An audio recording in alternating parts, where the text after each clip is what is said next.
खुशामदीद खुशामदीद। कैसे हैं दोस्तों? सबसे पहले तो मैं अपना तारुफ कराना चाहूंगी। मैं हूं गुंजन गोयला, आपका मनपसंद प्रोग्राम अक्से रसोई की नई मेजबान। आपके बेपनाह प्यार और इज्जत से हम इतने मुतासिर हुए हैं कि हमारा भी जी करता है वक्त वक्त पे आपके सामने कुछ नया तरोताजा पेश करने के लिए। इसी काविश के साथ आइए शुरू करते हैं आज का प्रोग्राम अक्से रसोई।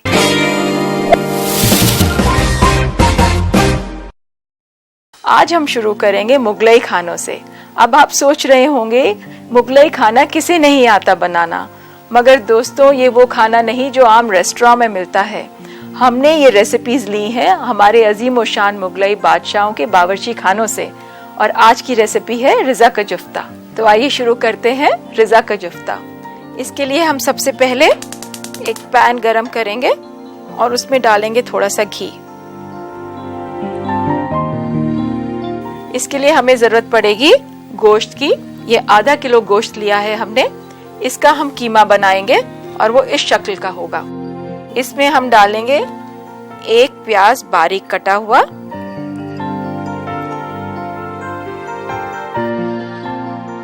काली मिर्च,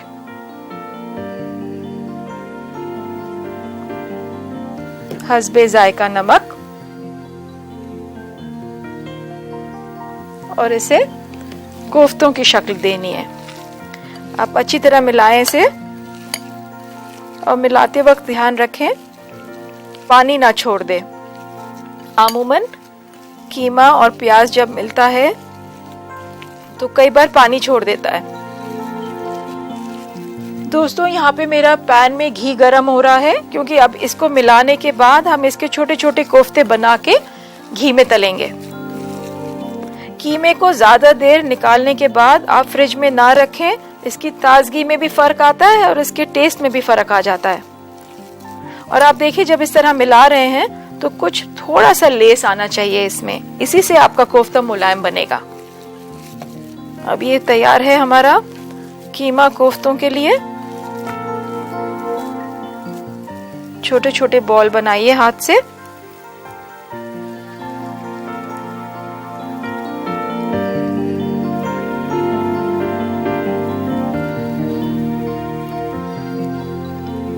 आप चाहें तो एक प्लेट पे अलग से रखें इसे।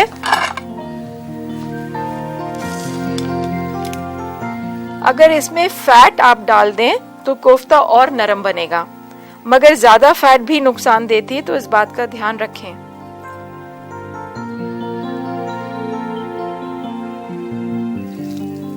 आप चाहें तो पानी के हाथ की भी मदद ले सकते हैं।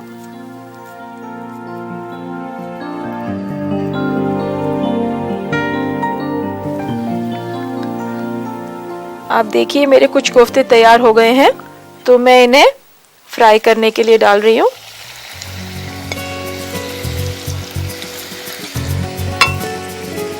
और इसे थोड़ी धीमी आंच रखिए, कोफ्ते एकदम जलने नहीं चाहिए।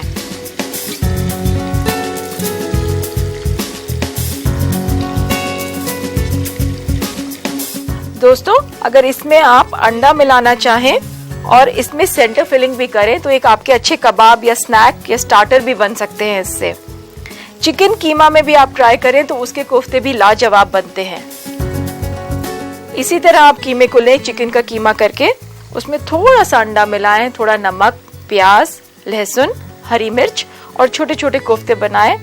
आपके दोस्तों को बहुत पसंद आएंगे। तो ये हमारे हो गए हैं कोफ्ते तैयार।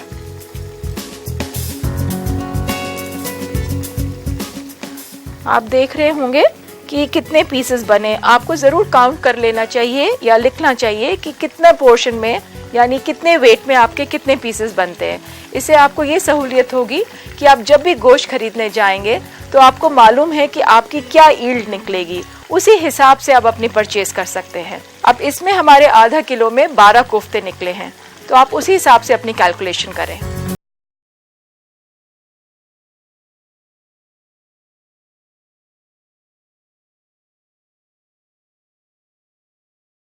ध्यान रखें कि आग बहुत तेज ना हो।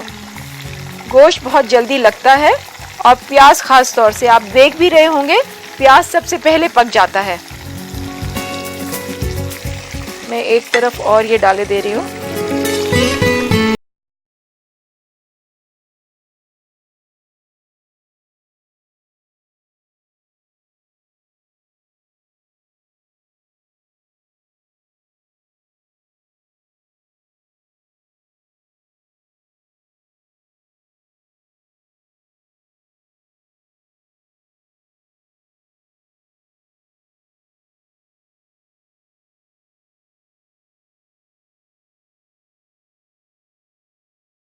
दोस्तों यहाँ मैं आपको एक टिप देना चाहूँगी।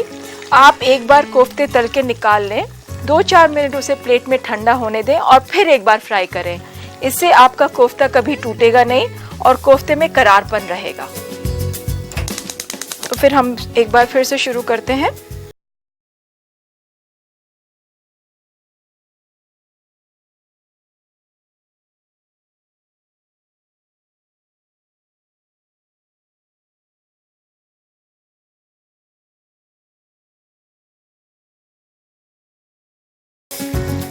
तो ये कोफ्ते तैयार हैं हमारे। अब हम बनाएंगे इसकी ग्रेवी। इसके लिए हमें ज़रूरत होगी एक पैन की और थोड़ा सा घी हम इसमें से ये पैन में डालेंगे। दोस्तों इस बात का ख्याल रखें कि घी या तेल जिसमें भी आप फ्राई करें, ग्रेवी आप उसी में बनाएं, क्योंकि इसमें इसका एक फ्लेवर भी आता है। मैं यहाँ लगाती हूँ इसे।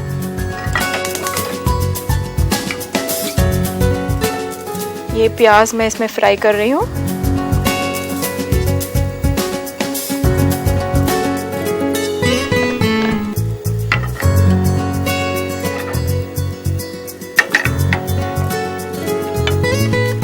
इसके लिए ज़रूरत होगी हमें कुछ टोमेटो प्यूरी की, आलू बुखारा, खुबानी, बादाम पेस्ट, थोड़ा सा पिस्ता। आप देख ही रहे हैं कि ये मुगलई खाना है, पिस्ता और बादाम दोनों पड़ेंगे इसमें। बादाम पेस्ट बनाने के लिए आप बादाम को गर्म पानी में ब्लांच करें, उसका छिलका उतारें और चाहे तो उसी पानी में बादाम को मिक्सी में चला के इस शक्ल में बनाएं। पेस्ट बिल्कुल महीन होना चाहिए। जैसा कि आप जानते हैं बादाम आँखों के लिए कितना मुफीद है। इसमें विटामिन ई भी है, इसमें कैल्शियम भी है। लोग तो इसे सर में भी लगाते हैं। इसका एक तरीका मैं आपको बताती हूँ। अगर आपके पास भीगा हुआ बादाम हो, उसे किसी भी पत्थर पे घिसिए और उसको अपने आँखों के नीचे लगाइए। देखिए आपकी आँखों के दायरे कितनी जल्दी गायब होते हैं। ये हमारा प्याज पिंक हो रहा है। हमें इसे सिर्फ ट्रांसपेरेंट बनाना है, ब्राउन नहीं करना है। इसीलिए मैं आपको बार बार ताकीद कर रही हूँ कि इसके ऊपर नज़र रखिए, नहीं तो ये जल जाता है। दोस्तों हमें पड़ेगी कुछ ज़रूरत मटन स्टॉक की, जो मैंने पहले से बना के रख लिया था। ये बहुत सिंपल है। आप 2-4 पीस मटन के लिए या बोन्स के लेके पानी में डाल के हल्का सा प्रेशर कुकर दें और उसमें चाहे तो एक तेज पत्ता डाल दें। आपका स्टॉक रेडी है और वही स्टॉक हम इसकी ग्रेवी बनाने के लिए इस्तेमाल करेंगे। तो ये प्याज हमारा तैयार हो गया है। अब इसमें हम डालेंगे टोमेटो प्यूरे।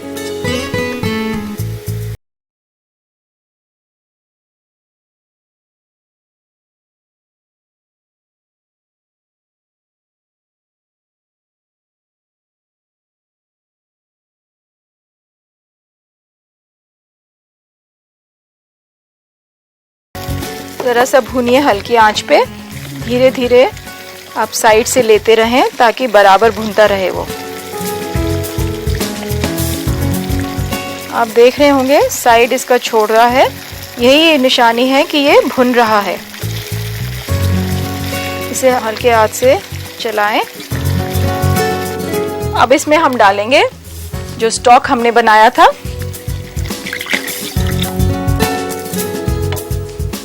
खुबानी,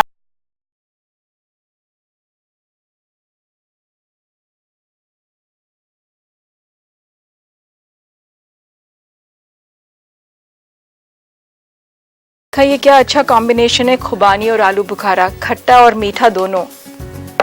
थोड़ा सा पिस्ता जो हमने पहले से ब्लांच करके रखा है।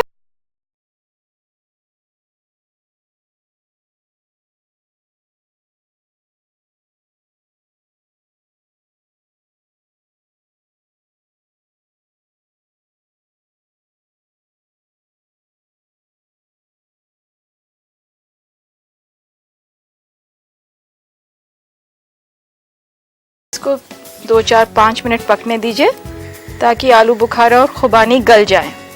अब इसमें आपके पास पिस्ता, बादाम, खुबानी और आलू बुखारा सभी का एक बहुत अच्छा कॉम्बिनेशन बन गया है। आप कलर भी देखें तो इसका रेड एंड वाइट कलर आया है। बिल्कुल लगता है ना मुगल बावर्ची खाने से। बस इसे ज़रा सा पकाएंगे कि आलू बुखारा और खुबानी कुछ नरम हो जाए। तो दोस्तों ये ऑलमोस्ट तैयार है। इसमें मैं डाल रही हूँ कोफ्ते।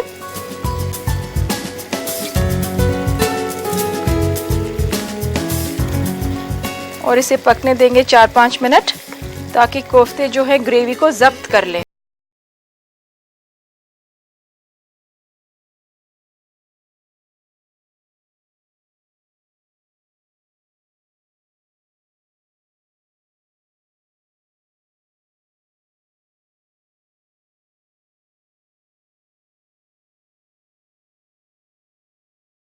इसे थोड़ी सी गार्निशिंग कीजिए आप।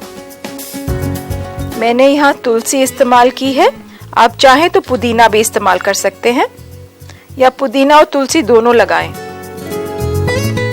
ये आपकी डिश तैयार है, तो परोसिए अपने मेहमानों को और जी भर के तारीफ लूटिए।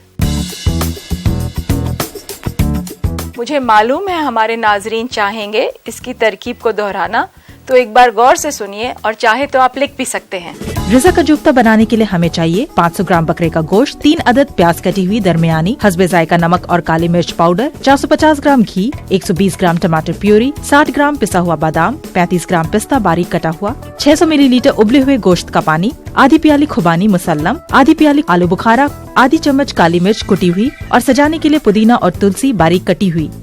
सबसे पहले बकरे के गोश्त का कीमा बना लें। उसमें बारीक कटी हुई प्याज, नमक और काली मिर्च का पाउडर मिलाएं। फिर उसे कोफ्तों की शक्ल दें। पैन में घी गरम करें और उसमें कोफ्तों को तलकर फिर उन्हें अलग निकाल कर रख दें। उसका मसाला तैयार करने के लिए पैन में उसी घी को दोबारा गरम करके उसका प्याज भून लें। फिर टमाटर प्यूरी, बादाम और पिस्ता मिलाकर 1 मिनट तक चलाएं। उबले हुए गोश्त का पानी, आलू बुखारा, खुबानी, नमक और काली मिर्च पाउडर मिलाएं और धीमी आंच पर तब तक पकाएं जब तक खुबानी और आलू बुखारा नरम न हो जाए।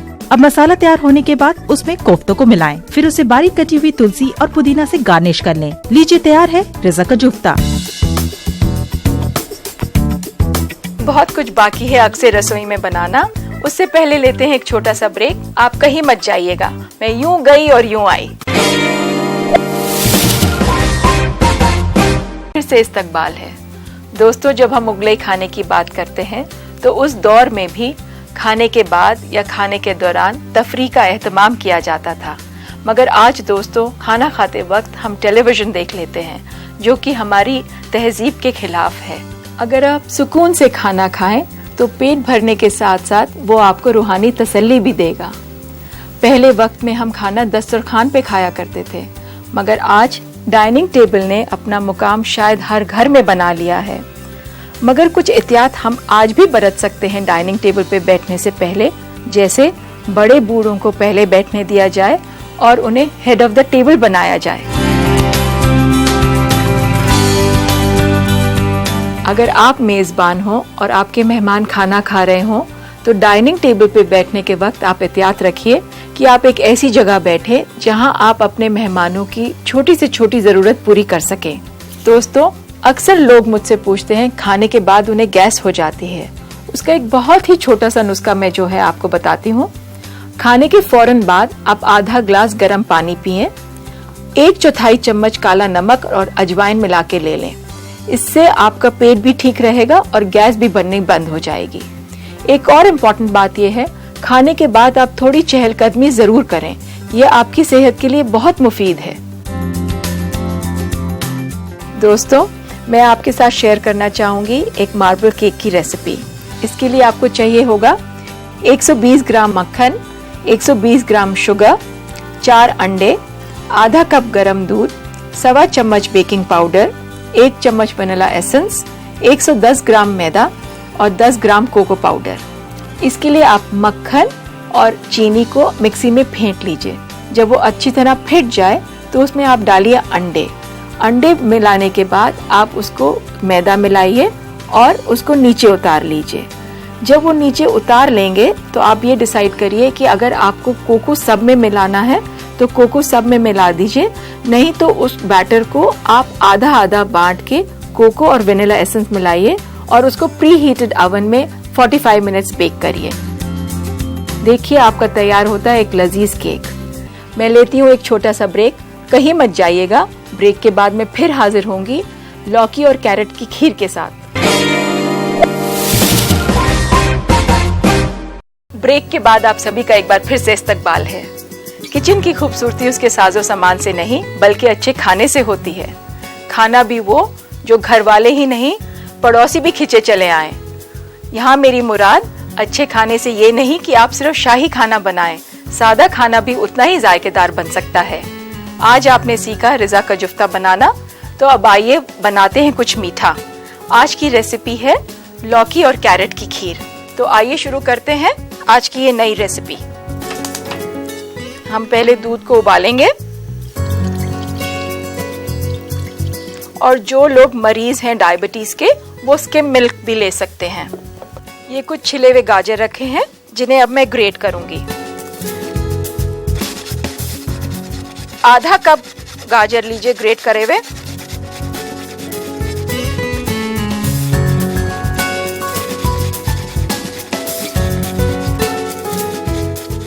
तो अब हम लेंगे घिया और इसको करेंगे पील।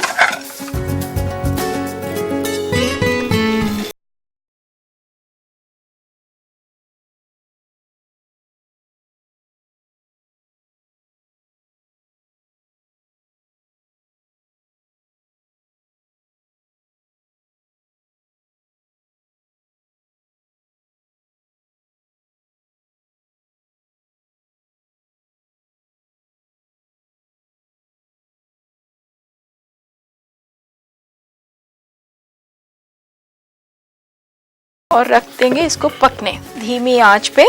ये धीरे धीरे पकता रहेगा। दोस्तों एहतियात रखिए कि ये लगे ना और बाहर भी ना निकले, तो धीमी आंच पे आप हल्के हल्के से हौले हौले से चलाते रहें।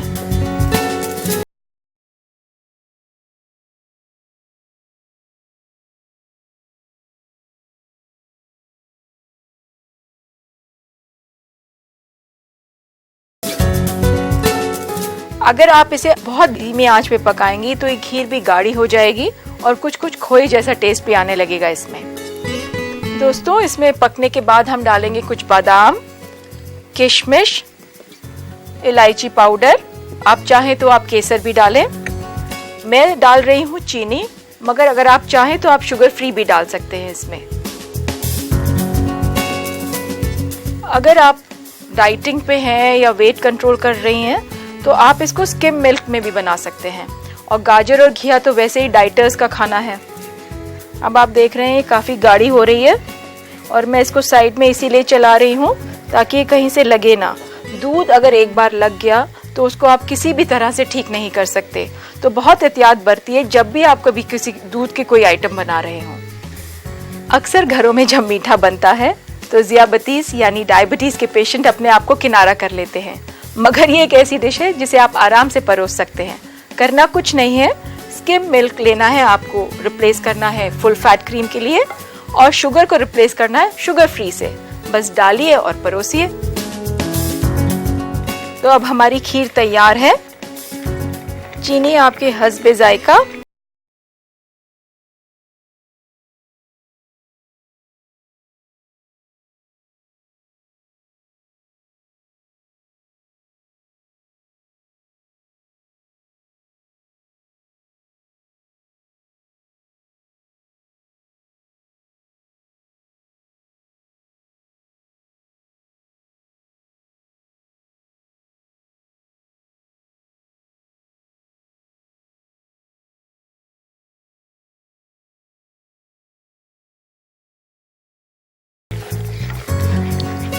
चीनी डालने के बाद एक दो दफा जरूर चलाएं ताकि चीनी अच्छी तरह जज्ब हो जाए उसमें।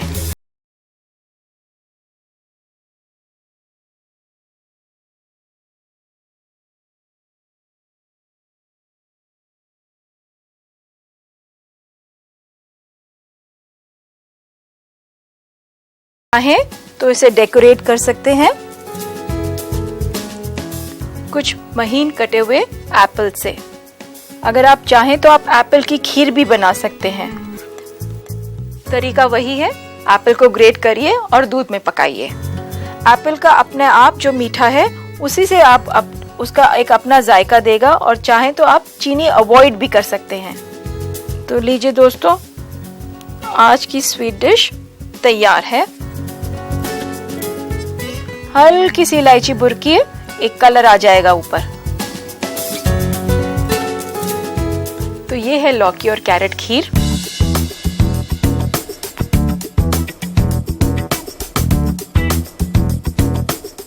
मुझे मालूम है हमारे कुछ नाजरीन चाहेंगे कि लौकी और कैरेट खीर बनाने का तरीका हम एक बार फिर से दोहरा दें, तो लेते हैं एक जल्दी से रिकैप। आप इसे लिख भी सकते हैं। कद्दू और गाजर की खीर बनाने के लिए हमें चाहिए 2.5 प्याली हल्का गर्म दूध, आधी प्याली गाजर कद्दूकस किया हुआ, आधी प्याली लौकी कद्दूकस किया हुआ, 3 चम्मच चीनी, 1/4 चम्मच छोटी इलायची पाउडर, 1 चम्मच किशमिश, 4 अदद बारीक कटा हुआ बादाम और गार्निशिंग के लिए आधा सेब बारीक कटा हुआ।